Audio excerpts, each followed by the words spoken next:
I think my mother did exactly the right thing. I think it's absolutely extraordinary. The orchestra was still playing when Princess Anne pushed back her chair. Hundreds of guests watched as the king's sister rose without explanation, placed her napkin beside an untouched glass, and walked toward the doors. The reason was impossible to ignore. Queen Camilla had just entered the banquet hall and taken the royal seat Anne believed she had no right to occupy. Before we go deeper into what this really means for the royal family, make sure to subscribe so you don't miss a single update. The silence spread faster than any command. Inside Buckingham Palace, a state banquet, a formal royal dinner designed to display unity before diplomats, ministers, and dignitaries, depended on exact order. Every entrance, name card, and chair carried meaning. Anne had already been seated near Charles when an aide stepped forward, lifted 2 cards, and moved Camilla into the ceremonial place beside him. The moment she sat, everything changed. Anne looked first at the chair, then at her brother. He gave the smallest shake of his head, a silent request for her to remain, but she refused. The Princess Royal, the title given to the monarch's eldest daughter, pushed her seat back, left her meal untouched, and walked out while the royal establishment watched. Anne felt the insult like a public erasure. She had spent decades accepting duties, representing the crown through scandal, grief, and uncertainty. Yet one altered arrangement seemed to declare that loyalty mattered less than closeness to the king. She did not want applause. She wanted the years she had given to mean something. Camilla did not move. She gripped the edge of the table as conversations collapsed around her, understanding that this was not a sudden burst of temper. The queen consort knew Anne had chosen the most visible moment to reject the new order. Charles, trapped between wife and sister, forced his face into calm and signaled for the orchestra to continue. Then the monarch called his equerry, a senior royal aide responsible for carrying out instructions, and whispered 5 words: "Do not leave the palace." The message followed Anne to the portrait gallery, where she stopped beneath the faces of those who had guarded the institution before her. A documented account from a palace staff member revealed what she learned there. Camilla had not merely accepted the seat after it was offered. She had personally requested the change 3 days earlier, and Charles had approved it without consulting his sister.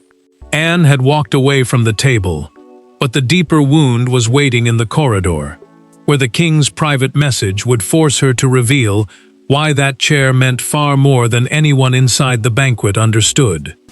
To the guests inside the ballroom, Anne's departure looked like a breach of etiquette. To the 3 people at the center of it, the empty chair carried years of sacrifice, resentment, and private compromise. Charles saw a sister challenging his authority. Camilla saw a rival, refusing to accept her place. Anne saw the monarchy she had protected quietly changing its values in front of her. Anne entered the adjoining drawing room and closed the door behind her. Anger burned beneath her controlled expression, but she refused to let it become chaos. The Princess Royal, the title traditionally granted to the sovereign's eldest daughter, had built her reputation through difficult duties, relentless travel, and a belief that service should never depend on comfort or praise. During family scandals and periods of uncertainty, she had represented the crown, while others remained protected behind palace walls. The memory cut deeply. Anne remembered engagements accepted at short notice, grieving families comforted without cameras, and military ceremonies attended when the monarchy needed a steady face. She had never demanded a reward, yet the changed seat now suggested that decades of discipline could be pushed aside by one private request and one royal approval. Inside the banquet, Camilla felt every glance settle upon her.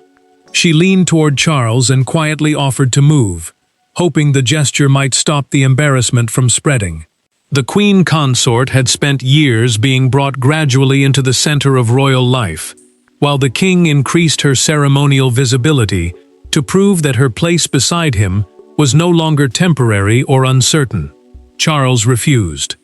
He told her that changing the arrangement after Anne's walkout would make the crown appear weak, and confirmed that his sister could overturn his decision through public defiance. The monarch spoke firmly, but he could see the pain behind his wife's composure. Camilla wanted acceptance, yet the seat meant to confirm her standing had instead exposed how divided the family remained. Anne's anger reached beyond rank. Queen Elizabeth had once treated that chair as a symbolic place for the working royal carrying the greatest burden during the monarch's absence. It was never a legal rule, but it had become a private moral promise, one that linked duty with recognition and reminded the family that service came before personal closeness. Charles knew the history. He believed his mother's informal arrangement had ended with her reign, while Anne believed no new monarch had the right to erase its meaning without explanation. When the equerry finally entered the drawing room, she did not ask whether her brother expected an apology. Anne looked directly at the aide and asked, "Has the king read the Balmoral memorandum?" The dispute was no longer about where Camilla sat that evening. It was about an old promise written at Balmoral, and the ceremony where Charles first decided that promise could be broken. Long before Anne rose from the banquet table, the conflict had already been set in motion inside a quiet chapel at Windsor. There, during a private anniversary service, one altered procession placed Camilla ahead of the Princess Royal for the first time. Anne said nothing before the cameras, but behind a closed vestry door, she delivered a warning Charles would later regret dismissing. The memory returned with brutal clarity. 6 weeks before the state banquet, Charles had changed the order of the Windsor Crown service, a formal ceremony marking the monarch's duty and the family's place around him. Camilla was instructed to walk directly behind the king, while Anne was moved 2 positions back. To the public, it looked like a small adjustment. To those who understood royal order, it announced a transfer of influence. Anne endured the ceremony without protest. She kept her expression steady, completed every duty, and waited until the chapel doors had closed. Then she followed her brother into the vestry, a private room where clergy and royals prepare before or after a service, and placed the folded program on the table between them. "You are turning affection into rank," she told him. Charles stiffened. He answered that the institution could not continue punishing his wife for the past. The king believed Camilla had spent years proving her loyalty while still being treated as though her place beside him remained conditional. Anne did not deny that suffering.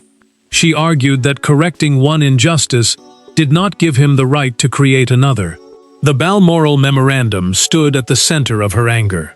Prepared privately during Queen Elizabeth's final years, the fictional note set out a simple principle. Ceremonial prominence should reflect sustained service, constitutional reliability, and public duty, not marriage alone. It carried no legal force, but Anne treated it as her mother's ethical guidance, written to stop the crown from appearing ruled by personal favoritism. Camilla heard part of the recorded conversation from the corridor. The words wounded her, especially Anne's suggestion that her rise came through closeness rather than contribution. Later, she asked Charles not to force another public elevation too quickly. She feared the family division would deepen, and she knew Anne's silence was never the same as surrender. Charles proceeded anyway. He instructed the Lord Chamberlain's office, the department responsible for organizing major royal ceremonies, to revise the banquet seating plan. The monarch believed one decisive gesture would end the uncertainty and permanently confirm his wife's authority. Anne discovered the order when a misplaced draft reached her office. Beside her downgraded position, in the king's own handwriting, stood one sentence: "The old arrangement must end tonight." By the time the banquet began, Anne knew the seating change was intentional, and when Charles entered the drawing room after her walkout, neither sibling was willing to pretend it had been a harmless mistake. The drawing room doors closed, cutting off the music and polite conversation beyond them. Charles entered first. Camilla followed despite his request that she remain inside the banquet. Anne stood beside the fireplace, still wearing her decorations, her expression colder than anger. For several seconds, none of them spoke. Then she placed the copied seating plan on the table and accused the king of rewriting duty to protect his marriage. Charles had left the senior guests under William's supervision, an extraordinary breach in the flow of a state occasion. The prince now carried the room outside, keeping diplomats calm while his father faced a family crisis behind closed doors. That mattered, because a royal banquet was meant to prove control. Instead, the monarch had abandoned his own table to defend a decision that was already tearing the family apart. Anne did not ask for Camilla's title to be removed. She did not demand that her sister-in-law be pushed aside. Her anger came from something deeper. The Princess Royal believed a tradition built on service had been changed without consultation, then displayed before the world so no one could challenge it later. "You did not honor her tonight," Anne said. "You diminished everyone who served before her." Charles's face hardened. He accused his sister of confusing personal pride with constitutional order, meaning the rules and duties that define how the monarchy is supposed to function. The king insisted that he had the authority to shape his household and decide who stood closest to the crown. Camilla stepped between them before the argument could sharpen further. Her voice shook as she admitted that she had requested the seat. She was tired of entering rooms without knowing whether the family truly accepted her. Then she looked directly at Anne and asked whether any amount of duty would ever erase the past. Anne did not answer immediately. Instead, she unfolded the copied plan and pointed to the note in the margin. "The old arrangement must end tonight." Charles stared at his own words and understood that his private instruction had escaped his office. The king then revealed the truth through a recorded palace briefing prepared earlier that day. After dessert, he had intended to announce a permanent ceremonial role for Camilla, giving her oversight of household traditions that had long been associated with Anne's service. Silence followed. The decision had never been about one chair. Anne reached for the insignia attached to her banquet sash, removed it, and placed it beside the seating plan. Her hand remained steady. "If service has become a reward for closeness to the monarch," she said, "find someone else to represent the crown tomorrow." Her words transformed a family quarrel into a crisis of royal duty, leaving Charles to decide whether his authority depended on defending Camilla or stopping Anne from withdrawing her service. Charles held the crown, but Anne possessed something no decree could manufacture: unquestioned credibility earned over decades. As palace officials gathered outside the drawing room, the king understood the danger. He could order his sister back to the banquet, cancel her engagements, or publicly defend Camilla. Yet every display of authority risked proving Anne's accusation that personal loyalty had begun to outweigh service itself. Charles reached for the next morning's schedule and scanned the page in silence. The monarch controlled royal duties, household appointments, ceremonial precedents, and access to official events. In simple terms, he could decide who represented the crown, where they appeared, and what place they held inside the institution. On paper, his power was complete. The truth was less comfortable. Anne carried influence no palace order could command. Senior courtiers trusted her judgment. Military organizations respected her discipline. Charities depended on her consistency. Working members of the family saw her as the person who arrived when others hesitated. If she withdrew now, people would not see rebellion alone. They would ask what had driven the monarchy's most reliable servant to step away. Then Charles found the military commemoration listed beneath his name. His sister was due to represent him there at sunrise. He set the file down without speaking. Anne's absence would be seen by officers, veterans, broadcasters, and the public. The argument could no longer remain hidden inside one room. Camilla moved closer and asked him to cancel the announcement about her expanded ceremonial role. The queen consort believed the decision had already caused enough damage. Charles refused at first. He warned that retreat would deepen her humiliation and make it appear that Anne could overrule the sovereign simply by walking away. A knock interrupted him. The Lord Chamberlain entered carrying a sealed briefing file. That office manages major royal ceremonies and the household arrangements surrounding them. He informed the king that 3 senior officials had warned against changing the banquet seat. Their objections had been written clearly, but they never appeared in the final papers placed before him. Charles opened the file and read the missing notes. Each warned that the change could be seen as a personal elevation at the expense of service. Each had been removed by Camilla's private secretary, who assumed the monarch had already made an irreversible decision and did not want resistance placed in his path. Camilla's face changed. She summoned the secretary, dismissed her from the room, and asked for 10 minutes alone. Yet beyond the closed doors, foreign guests were already whispering about Anne's empty place. The palace could still contain the argument behind closed doors, but it could not erase the empty chair, and before the night ended, the first visible consequences began spreading through the household. When Charles returned to the banquet, the applause came a second too late. Camilla followed several steps behind him, no longer carrying the confidence with which she had entered. Anne's chair had been removed, but its absence only made the rupture more visible. Around the table, guests resumed their conversations, while palace aides quietly understood that the evening's carefully designed image of unity had already collapsed. William had kept the event moving during his father's absence. He guided the diplomatic speeches forward, acknowledged the foreign delegation, and avoided any mention of Anne or the sudden interruption. The prince understood why that mattered. A state banquet was meant to show stability before the world, and one wrong sentence could turn a private fracture into an international embarrassment. Pressure moved quickly through the palace. Communications staff prepared a simple explanation, claiming that the Princess Royal had left because of an unexpected scheduling matter.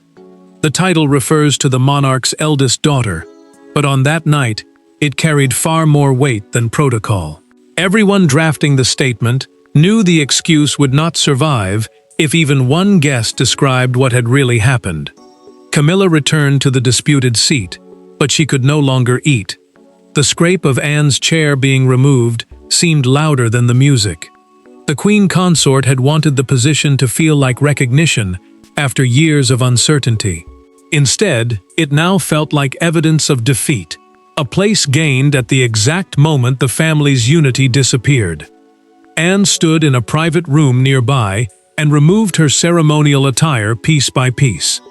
An attendant asked quietly whether she would still attend the military commemoration at sunrise. She paused before answering. "Not until the king remembers why I was asked to serve." William received her handwritten message moments later. Anne asked him not to defend her publicly, and warned that the crisis must not become a contest between the present monarch and the future one. He read the note twice, understanding that she was protecting him even while challenging his father. Then Charles received the news that changed everything. A banquet guest had photographed the exact moment Anne stood. The image showed Camilla seated, his sister turning away, and the king frozen between them. No statement could make that look accidental. Shortly after midnight, Charles sent a formal instruction ordering Anne to resume her duties. She returned the envelope unopened. Instead, she asked William to meet her before dawn, with no aides, no secretaries, and no household officials present. The institution had failed to reconcile them, so Anne turned to the one person who could speak as both a son and a future king, and their private meeting would change the direction of the crisis. Before sunrise, William entered the small palace library alone. Anne was waiting beside a table containing no files, advisors, or prepared statements. For the first time that night, she looked tired rather than angry. She did not ask him to challenge Charles. She asked him a harder question. When he eventually became king, would royal service still matter more than the monarch's private feelings? William felt the weight of every role pressing upon him at once. He was the heir, the king's son, Anne's nephew, and the future guardian of the traditions now dividing the family. An heir is the person next in line to the throne, but on that morning, the title offered him no easy answer.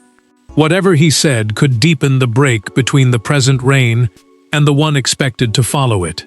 Anne had supported him for years without trying to control his future. She had offered advice privately, defended his preparation for duty, and never demanded influence over the shape of his eventual reign. That made this meeting unusual. She was not asking for power. She was asking whether the principles she had served would survive. Anne admitted that walking out may have embarrassed the crown she wanted to protect. Her anger weakened into grief as she spoke about her mother's standards disappearing without discussion. She said, watching those values being erased felt like losing the late queen a second time. William heard no ambition in her voice now, only pain. William chose his words carefully. He told Anne that Charles's devotion to Camilla was not simply weakness or favoritism. The king had spent decades believing the woman beside him would never be fully accepted, and each public elevation had become his way of correcting that wound. Anne listened without interrupting. Then she answered quietly, "Healing one person cannot require silencing everyone else." The prince finally revealed what he had seen in the original household objections. Through a documented palace briefing, he had learned that Camilla never received a full explanation of the chair's history before requesting it. She understood its importance, but not the promise Anne believed it represented. William proposed a private settlement. Camilla would keep her title and dignity. Anne would resume her duties. The symbolic chair would belong permanently to no one, and would instead be assigned according to the purpose of each event. Anne agreed, but only on one condition. Charles had to explain the decision to Camilla himself, and admit that the planned banquet announcement was designed to elevate his wife at his sister's expense. William had found a path that protected every title, but peace still depended on whether Charles could surrender his pride before the image of Anne's walkout reached the public. At 7 that morning, the photograph appeared across Britain. Anne was shown rising, with her face set in quiet resolve.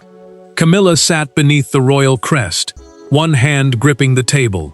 Charles remained between them, looking toward his sister, but making no move to stop her.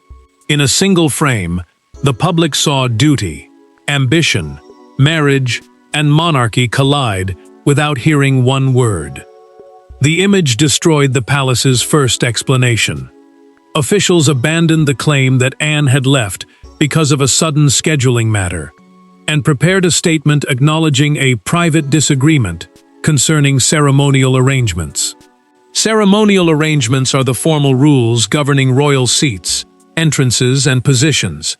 But the photograph made clear that this dispute carried a deeper emotional meaning. Broadcasters treated the walkout as more than a family quarrel. Commentators debated whether royal precedence should come from marriage to the sovereign or from years of active public service. The argument mattered because Camilla represented the king's chosen partner, while Anne represented the discipline and continuity that many people believed had protected the monarchy through its hardest years. The Morning Chronicle captured the public mood with one brutal front page. The banquet photograph filled nearly every inch beneath the headline, "The Chair That Divided the Crown." Anne's empty place was circled beside Camilla's seated figure, turning one missing chair into the symbol of an entire royal fracture. Camilla read the paper alone during breakfast and folded it slowly across her own image. When Charles entered, she told him she no longer wanted the ceremonial role he had planned to announce. The Queen Consort understood that any new honor would now look like a reward won through Anne's humiliation. Charles reacted sharply. He accused her of surrendering to pressure, and warned that retreat would allow the public to dictate the private decisions of the crown. Camilla refused to be moved. She told him the seat had become a symbol of victory over another woman, and she would not build her authority upon that kind of defeat. William arrived with the compromise prepared during his private meeting with Anne. Through a documented account of their conversation, the prince revealed that his aunt would attend the military commemoration immediately if Charles withdrew the permanent seating order himself. The clock was already closing in. With less than an hour remaining, the king signed the revised instruction and placed the pen down. Then he turned to Camilla and asked her to accompany him to Anne's room. No advisor followed them. The public had already delivered its judgment on the photograph, but the monarchy's final verdict would be decided in one private room, where apology carried more power than rank. Anne was fastening her uniform collar when Charles entered with Camilla beside him. No aides followed. No statement had been prepared. The king placed the revised seating order on the table and admitted that he had used the banquet to force an outcome his family had never accepted together. For the first time since Anne walked out, no one defended a title. They spoke only as three wounded people. Charles confirmed that the permanent seating change had been withdrawn. Future ceremonial positions would be decided according to the purpose of each event, balancing the sovereign's spouse, active service, constitutional duty, and established tradition. Constitutional duty meant the formal responsibilities that protected the monarchy from becoming ruled by personal preference alone. The decision did not erase the damage, but it stopped that damage from becoming permanent. Anne listened without interrupting. She agreed to attend the military commemoration that morning, preventing one night of anger from becoming a lasting withdrawal from royal service. Her presence mattered because military organizations, charities, and long-serving staff depended on her reliability. Staying away would have punished people who had played no part in the dispute. Charles finally apologized. He admitted that he had treated his sister's decades of duty as an obstacle standing between Camilla and acceptance. The king said he had been so determined to protect his wife that he had stopped seeing the insult being created in her name. Anne did not excuse him, but she acknowledged the fear behind his decision. Camilla then broke her silence through the recorded private conversation. She admitted that she had requested the seat without understanding its full history or the promise Anne believed it carried. The queen consort refused the expanded ceremonial role and asked that any future responsibility be earned openly, not granted through a private act of protection. Anne reached for the insignia she had removed during the confrontation. She fastened it back onto her uniform while Charles watched in silence. The gesture was not submission to her brother. It was a recommitment to the crown and to the people who still expected her to serve. Later that morning, Anne appeared at the commemoration as planned. Charles and Camilla attended separately, allowing her to perform the duty without turning the occasion into a display of forced family unity. The walkout had defeated no one. It exposed the danger of confusing love with entitlement and obedience with loyalty. Rank could be granted. Respect had to be earned. Anne's empty banquet chair became a warning the family could never forget. The crown remains strongest, not when everyone stays seated in silence, but when pride is confronted, duty is honored, and those closest to power are brave enough to walk away until the institution remembers what it stands for. Thanks for watching. Please don't forget to like and subscribe, and we will see you in next one.